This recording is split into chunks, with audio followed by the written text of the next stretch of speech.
Ayan na po ano. Nasa paradise site. Ayan. Dahan-dahan po para makita ninyo yung mga halaman ni Tatay Ogos. Iba-iba pong klaseng gulay ang nakatanim dito. Ano po, yan. Dahan-dahan. Yan. Ito nakikita nyo ito. Mga okra po yan. Bago lang yan. Yan. Ito, humakit na ito. Ano po, patola. Ito maganda po dahil nag-uulan. Hindi problema paano didiligan yan. Basta tumulo po ang ulan sa ang tubig ulan sa langit yan. Ano po? Ayan, nagbubo. Yung mga hito ang palaya. Sipin nyo po, ito pa lang ang umakyat ha. Ito, nakaturo ako. Ayan. Ayan ang kapal. Ang dami na pong bunga yan. Sige, dito natin yan ano. Makita ninyo mga bunga. Ayan. Ayan. Kita nyo po yung mga bunga, no? Ito gabi to. Malalaki.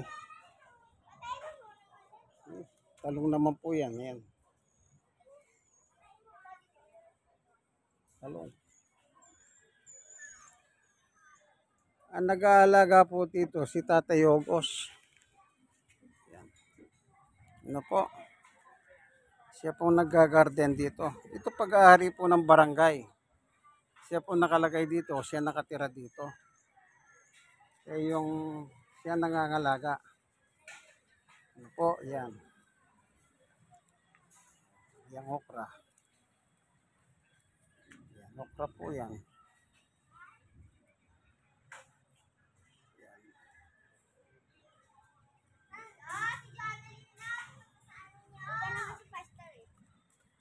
Yan po ano. Oh. May nakasulat dito, Pastor. Wala na, naulan na. Pinapatay Pinapatay mo rin yung halaman. Isipin mo. Huwag ka pupunta, papatayin. Pinapatay na naman. Naglilinis kami dito, tay. Ano eh? Naglilinis kami. Yan.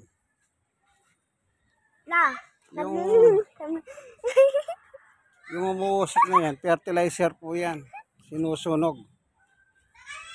Yung mga daon. Patay mo muna. Ayun, Ano? Yan. Ito po ang inyong kaibigan kay Jesus, Brother Manny Bautista. Nasa paradise site po tayo. Dito po kina Tatay Ogos at Nanay Clarita. Kasi po may schedule kaming Bible study rito. Ito po. Kasama po yung mga hapon niya. Dahil ngayon nag-uulan ano. Buti minto na. Ito po. Ito po nasasakop po ng Balot Tondo. Barangay 128, Zone 10, District 1. District 1 po ito ng Balot Tondo.